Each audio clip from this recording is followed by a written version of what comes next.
And now, RSM, the Rams Sports Magazine Show.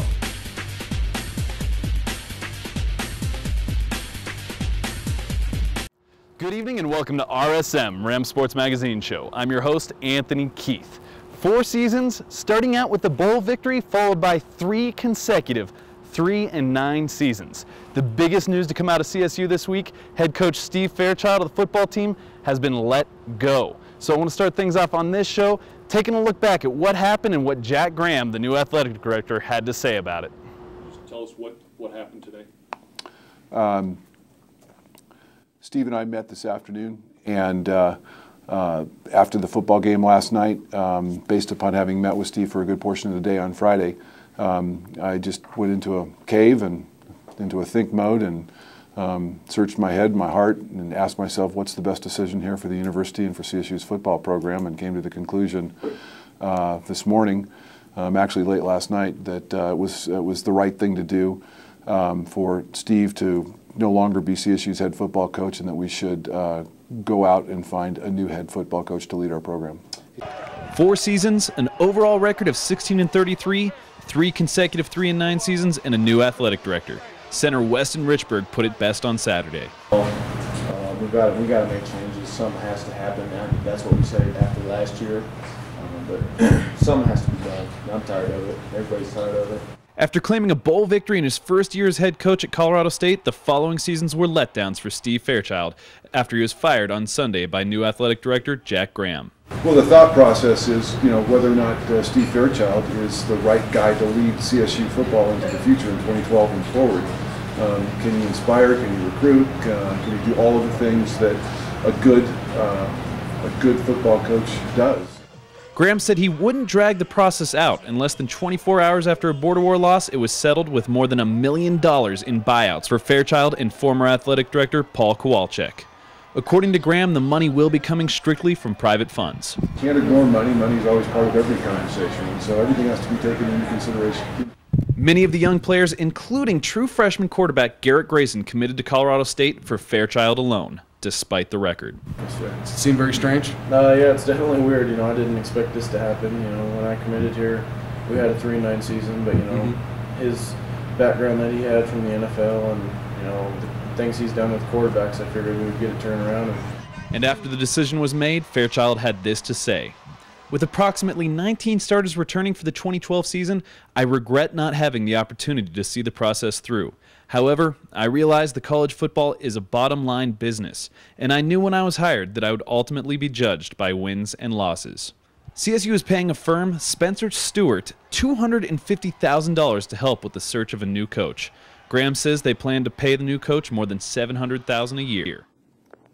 But I do have an expectation that almost instantly everything's going to get better on the football team.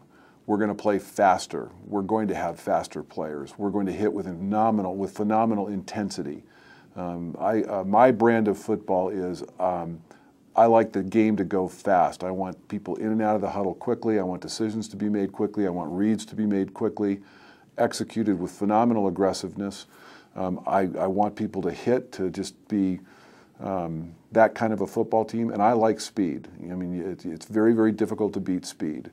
And so my emphasis is on speed and aggressiveness and players that just have a relentless attitude.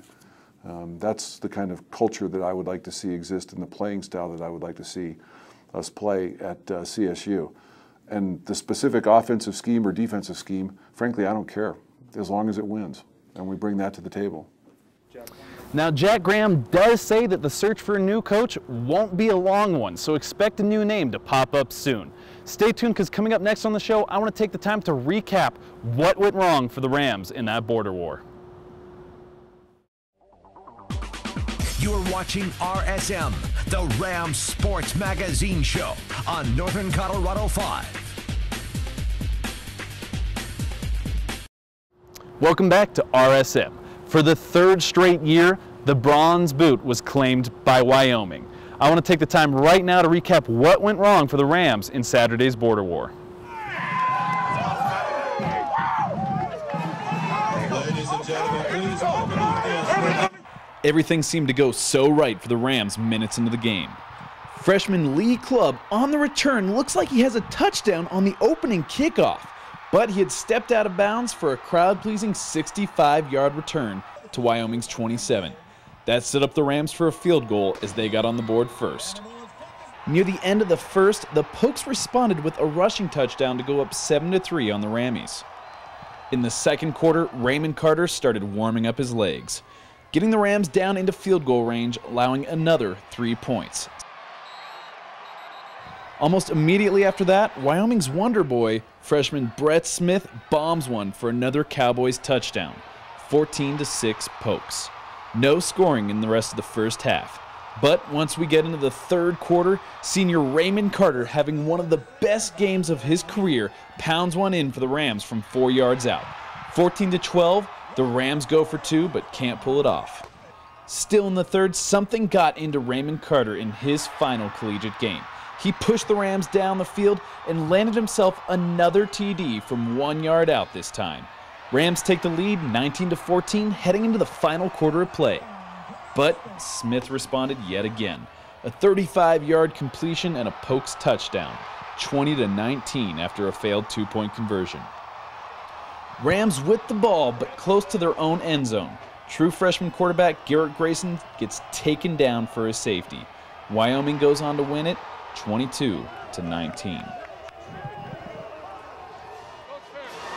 They got us prepared really well for this game today, and we left it all over the field today. We played hard, and unfortunately we come up with the win.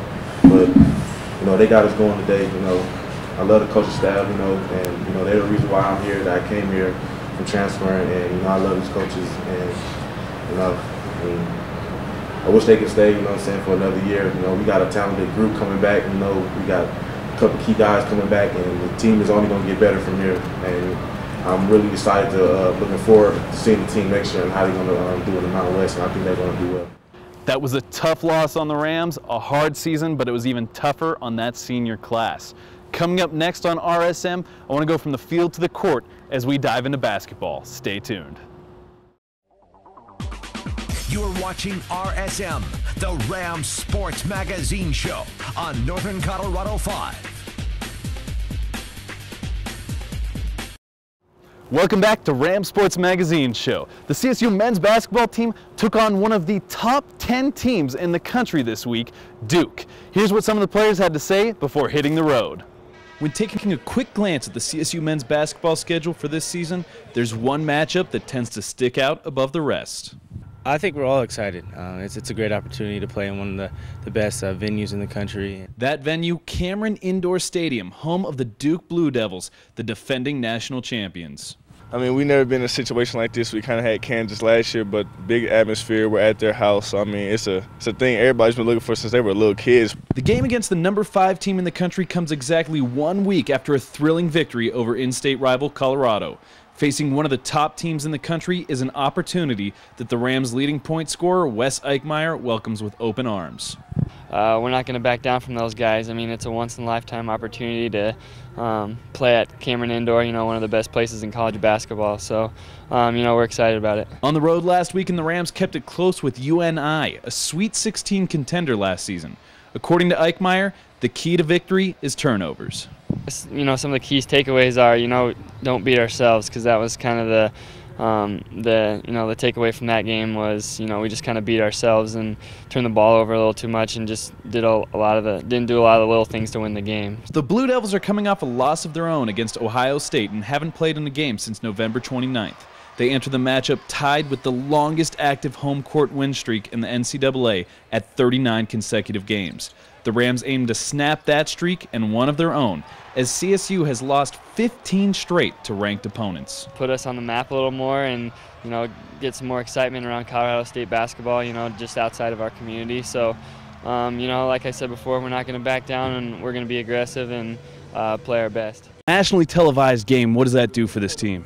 Well, it does a lot. It gets our name out there, and it's a chance to play one of the best teams in the country. So. In front of a lot of people, so it's about getting our name out there, and we're just looking forward to the opportunity going in there competing and preparing to win. What's the game plan for this Blue Devils team? Well, they're tough. They're solid. It's just to be solid for us and be disciplined and get back to doing the little things. It's not going to be easy, but we got to compete every possession, and I think that's what we're looking at right now. Despite the UNI loss, how do you feel this team's doing? I think we're doing okay. We need to respond from that last game. We feel like we beat it ourselves and dug ourselves in too big of a hole. And you can scratch and claw back, but sometimes when you dig yourself that deep, it's hard to get out. So I think we're good. We're focused and we're going to be ready to play. I mean, we got a lot of Duke people. I got people. Like my cousin's going to the game that loves Duke. He's going there rooting for us, but he loves Duke. So, I mean, it's a big opportunity for us. Stuff I like to hear. Last question. You've really been stepping up these past few games. How are you feeling confidence-wise heading into this? I feel actually really good. I mean, I'm more rested. I'm not hurt like last year. I mean, my confidence has been up so much to where I think I'm feeding the team. My role is being played so well that as long as I create for other people, we can get going. We can pull off upsets. The Blue Devils went on to beat the Rams 87-64 Wednesday night. But the Rams didn't back down until late in the second half when the number 5 team in the country took over. It was a hard-fought battle for the Rams, but they're going to take the experience they got from Duke and apply it to the rest of the season.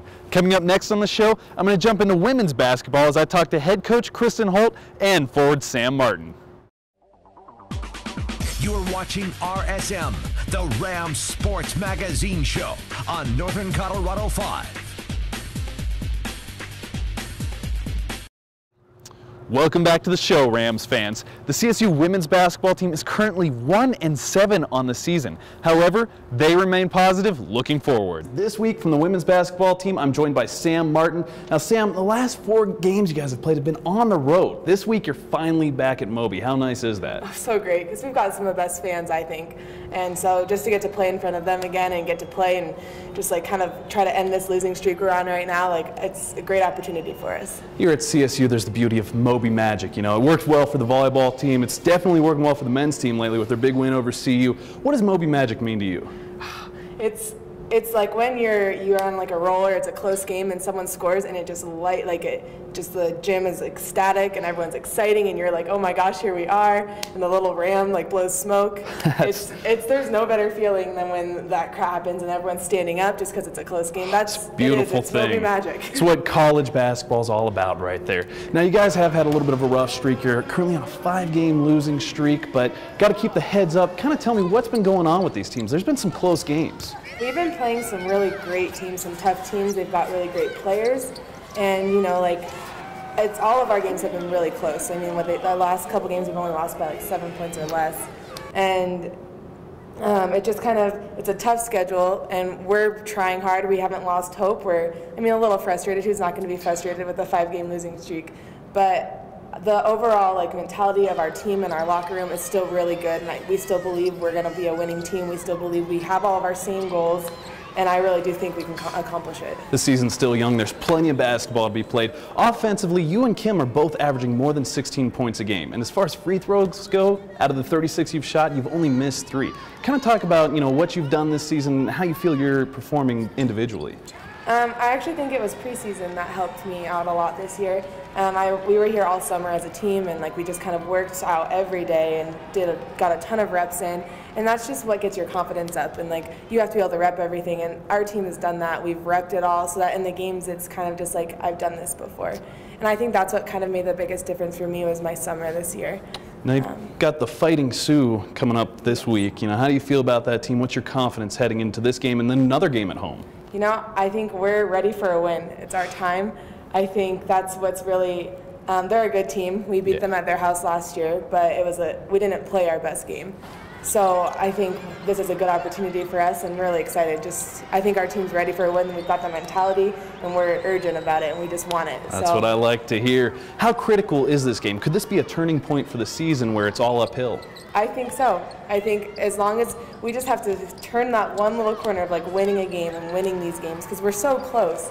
And I think once that happens, we're going to get that excitement and we're just going to go on a roll and keep going with each other. A lot of people who play basketball, high school level, college level, closing out a game, it's harder than people realize. You might be up, you might be down, but kind of talk about closing out a game and what this team needs to do in order to accomplish that. I think it's a little obvious by our stats, and that's the turnovers. We have to learn how to take care of a ball. At the end of the game, we just kind of get frantic and we start playing individual basketball, and we just have to learn to like get those quality shots. Like we don't need to rush. It's just it's the end of the game. We've been here before, and now we can really say we have been here before in like 4 or 5 games. And I think, you know, it's definitely, we're going to get better. We know we have to stop our turnovers, and like as long as we know that, we're willing to do it. Those are all learning points, definitely. Now that you're saying that the weakest is turnovers, what's the strong point of this team? What is going to carry you guys to those wins?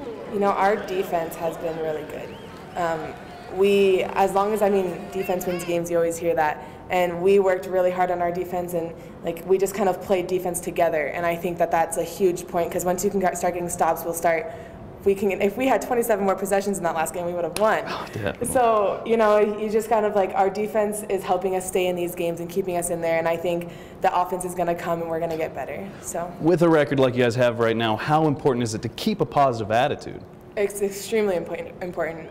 Yesterday at practice, even Coach Holt was extremely positive. Not that she's always positive, but yesterday she was like, hey, we are good, we can still win, like I believe in you guys. And like I think that really helps, just because we're all like, we believe that, and then hearing it from her, it's just like, we've got to stay positive. If we get down, we're just going to keep on this end, and we know we're better than that. Stay pumped up. Can you talk a little bit about Holt this season? I mean, you've experienced her as a coach before, now you're coming into your second season. Just tell me about her and what kind of coach she is. You know, she cares about us as more than just basketball players, and I think that is what makes you respect and trust her and like love her on the court. Just because I know she wants me to be a good person, she wants me to get good grades, and she cares about all that along with being a great basketball player.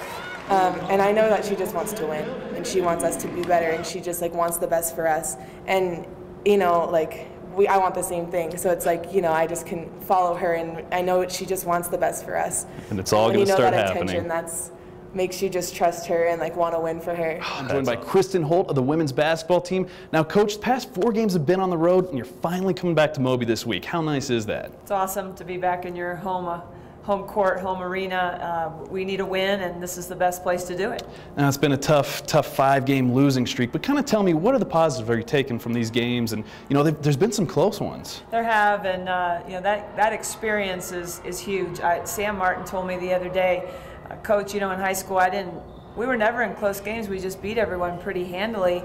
And after the Toledo game, she told me, which is our most recent game, I felt more confident and calm because we've kind of been there already. Now, it hasn't always resulted in us winning, but I think that you know, right now we just can't get too focused on the wins and losses, and we've just got to keep improving, get our turnovers down, which has been a Achilles heel for us all year. But the teams we've played so far are 44-16. That's their overall record, so it's a great competition. It's a ridiculous stat right there, and you know, you're only going to learn from that. Now, Sam, she's just a sophomore, but she's averaging 16 points a game. She's nailing all of her free throws. How much of a leadership role has she taken on?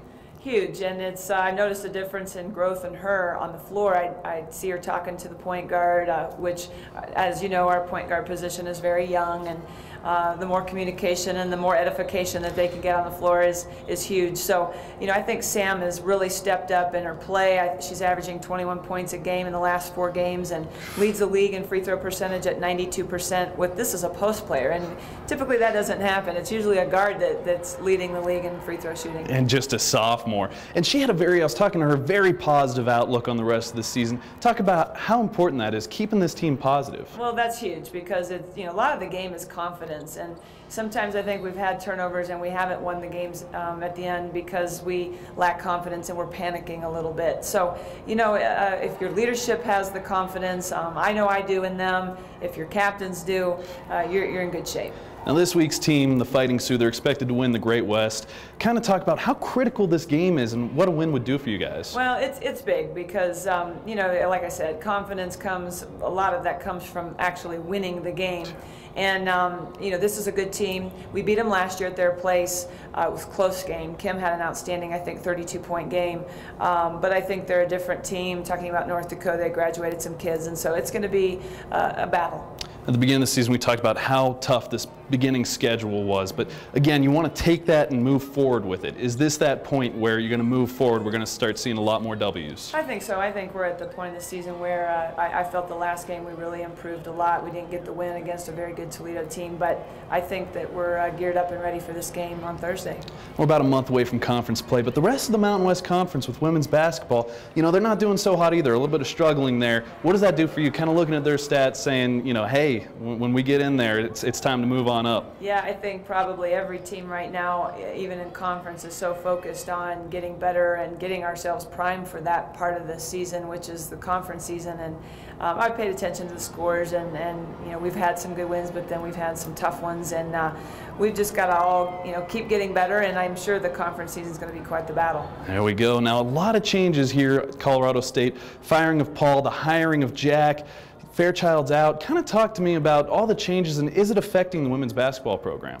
Well, you know, college athletics is like that, in that you have change, and you know, I enjoyed Steve while he was here, and I'm sure that he'll land on his feet somewhere, and the same thing with Paul. Paul was a pleasure to work for, and but Jack Graham seems to have a tremendous vision for what CSU athletics should be, and you know, I think that enthusiasm is always a fun thing to work for. One of those visions, Tony Frank was saying, renovations to Moby. I mean, just a year ago, you guys got that huge scoreboard in there, the video board, and I mean, that's been a great addition. But $4.5 million renovation, not too sure what the timeline is on it, but again, how great is that, the plans that are in store? Well, the experience that the fans have, you want that to be first class, and I think it shows a commitment to your basketball program, and then certainly in recruiting makes a big difference. So the whole, I mean, anything that can be done for our program, like renovating Moby, is nothing but a plus. I love those pluses. Yeah. Last question, Coach.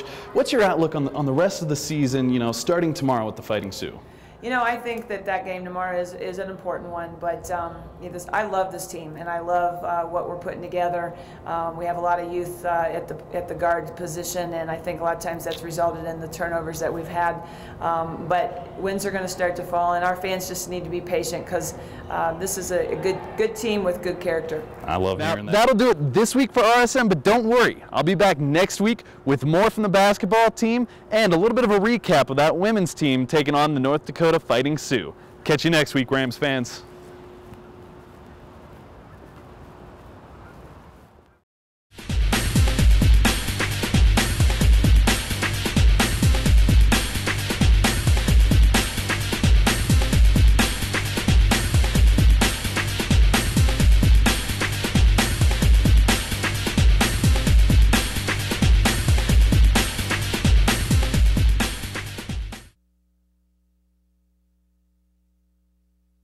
Tonight.